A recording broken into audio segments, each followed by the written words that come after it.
Hello दोस्तों, आप सभी का स्वागत है अपने YouTube चैनल पूजन मैथ्स में। और मैं हूं यादव सर। आप जान रहे हैं कि अभी चल रहा है कैलकुलस, और कैलकुलस में एक छोटा सा टॉपिक हम लोग पढ़ रहे हैं, डिफरेंशिएशन। क्या पढ़ रहे हैं? डिफरेंशिएशन।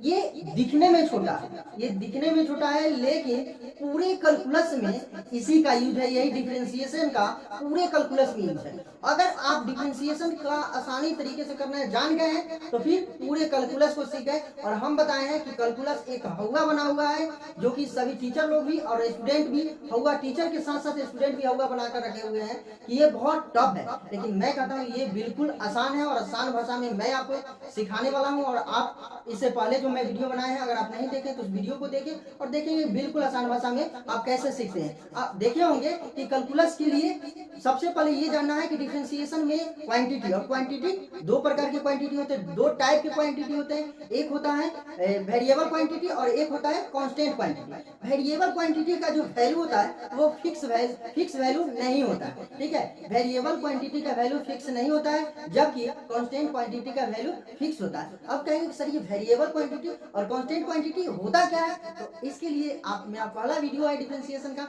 वो जाकर के देखें और देखें कि उसमें वेरिएबल क्वांटिटी क्या होता है और कांस्टेंट क्वांटिटी क्या होता है। हम कल हम कांस्टेंट क्वांटिटी के लिए बताए थे तो उसका वैल्यू हमेशा जीरो होता है। उसका डिफरेंशिएट कीजिएगा तो हमेशा क्या होगा? जीरो।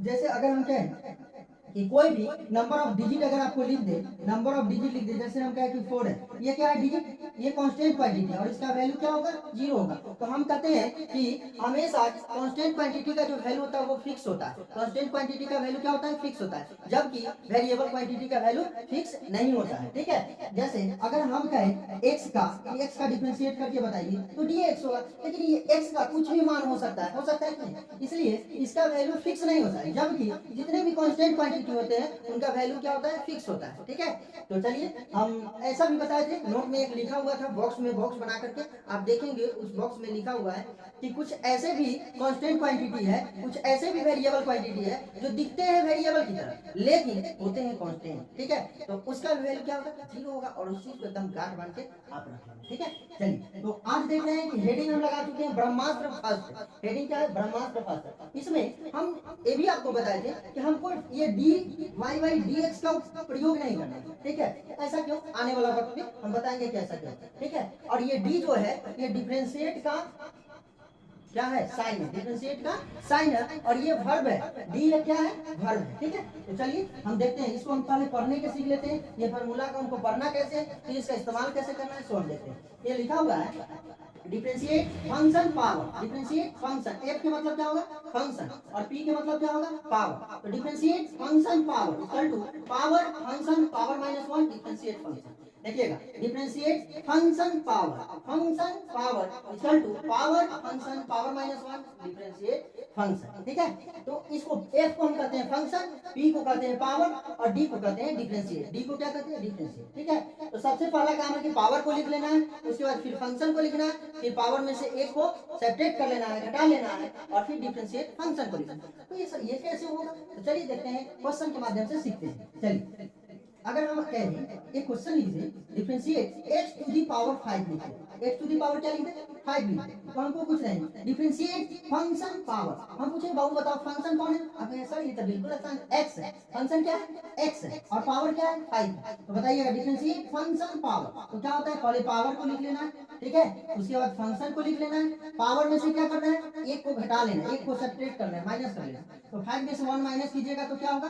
4 हो जाएगा, है ना। और उसके बाद डिफरेंशिएट फंक्शन लिखना, तो फंक्शन कौन है बाबू? x हो गया। ठीक है, कोई डाउट है? नहीं। अब बताइए फिर नेक्स्ट क्वेश्चन अगर हम कहें differentiate x to the power, हम लिखते हैं 99। x टू दी पावर कितना लिखते हैं? 99। तो बताइए कुछ नहीं, कितना भी पावर दे दो उससे कोई फर्क नहीं। अब बड़े से बड़े पावर को भी आप बिल्कुल आसानी से बनाएंगे। देखिए डिफरेंशिएट फंक्शन पावर, तो पहले लिख लेना है पावर, फिर फंक्शन, पावर में से 1 माइनस कर लेना है। तो बताइए 99 में से 1 माइनस कीजिएगा तो 98। उसके बाद क्या लिखना है? Differentiate function. फंक्शन क्या है? x। ये x की जगह पे कुछ भी हो सकता है, y भी हो सकता है, ठीक है, y भी हो सकता है, थीटा भी हो सकता है, कुछ भी हो सकता है। ठीक है, तो बिल्कुल घबराना नहीं है और आराम से देखते रहे कि कैसे हमको सवाल को करना। अगर हम आपसे ये कहें कि हमको ये रूट अंडर x का डिफरेंशिएट करके बताइए, किसका? रूट अंडर एक्स का डिफरेंशिएट करके बताइए। बिल्कुल सर, आसान है। अब बताइए इसको रूट अंडर एक्स का डिफरेंशिएट करना है, सबसे पहले हमको काम है कि रूट को हटा लेना। अगर रूट को हटाएंगे तो इसको पावर के रूप में लिखेंगे, तो पावर रूट, जब रूट हटाते हैं तो पावर कितना हो जाता है? 1/2। अब कहेंगे सर ये 1/2 कैसे? वक्त आने पे ये भी पता हो जाएगा। तो बताइए अब आ गया हमको फार्मूला फिर डिफरेंशिएट फंक्शन पावर। पहला ब्रह्मास्त्र में आ गया है डिफरेंशिएट फंक्शन पावर। तो क्या लिखेंगे? पावर, फिर फंक्शन, फिर पावर -1, फिर पावर माइनस क्या लिखेंगे? 1। तो बताइएगा पावर -1 करते हैं तो पावर कितना है? 1/2। इसमें से -1 कर देते हैं, डिफरेंशिएट फंक्शन। ठीक है, अब बताइएगा 1/2 एक्स है तो एक्स लिख देते हैं। अब हाफ में से 1 को सब्ट्रैक्ट करना है, हाफ में से 1 को माइनस करना है। आधा में से, देखिएगा आधा में से 1 को घटाना है तो क्या होगा? -आधा। क्या हो जाएगा? -आधा। ठीक है, अब बताइए माइनस आधा चाहिए सर, -आधा कैसे? तो देखिए 1/2 है, ये 1 है, ये लागर है तो बाई में 1 रख लेते हैं। एलसीएम निकालिए, 2 और 1 का एलसीएम क्या होगा? 2 हो जाएगा। तो बताइए 2 से 2 में डिवाइड कीजिएगा 1 बार में, और 1 में 1 से मल्टीप्लाई कीजिए 1 होगा। -1 से डिवाइड कीजिए 2 बार में, और 2 में 1 से मल्टीप्लाई 2 होगा। अब इसको घटा दीजिए, कितना हो जाएगा? 1 में से 2 घटाइएगा तो -1/2 होगा कि नहीं? तो बताइए -1/2 आया कि नहीं? तो लिख दिए -1। एक बात बताइए, ये तो सीख गए, हम बताए थे आपको फर्स्ट जिस समय इनवर्स ट्रिग्नोमेट्री पढ़ा रहे थे उसी वक्त बताए थे कि इस चीज को याद रखना, इसका बहुत ही, यदि बाबा के पावर -n होगा तो चेंज हो जाएगा 1 बाबा के पावर n होगा। यदि बाबा के पावर क्या होगा? ई को बाबा क्यों कहते हैं? क्योंकि देखते हैं उनके गांव समाज में जितने भी गुरु सब ऐसे ये रहते हैं ना, इसलिए ई को क्या कहते हैं? बाबा कहते हैं। तो बाबा की पावर यदि -n है, बाबा की पावर क्या है बाबू? -n है, तो चेंज हो जाएगा 1 बाबा के पावर n हो जाएगा। ठीक है, तो बताइएगा यहाँ भी देखिए बाबा के पावर क्या है? -n। बाबा के पावर क्या है? -n। इसको लिख सकते हैं 1/2 है तो 2 लिख लिए, अब बाबा के पावर n लिख देते हैं। n के मतलब कितना? 1/2 लिख देते हैं। अब इसको यहाँ बताइए, जब रूट हटा है तो पावर कितना लिखे हैं? 1/2। रूट हटा है तो पावर कितना लिखे हैं? 1/2। अब बताइए 1/2 हटेगा तो रूट से हट जाएगा, तो बताइएगा 2 रूट अंडर x dx लिख सकते हैं। अच्छा, रूट x देखिएगा, यदि रूट अंडर x का डिफरेंशिएट आप करेंगे तो ये वैल्यू हमको मिलेगा। तो बताइए ये वैल्यू मिलेगा, तो डायरेक्ट इस बात को अगर हम जान ले, मिटा सकते हैं। देखिए डायरेक्ट इस बात को जान के रखें, डायरेक्ट इस बात को जान ले,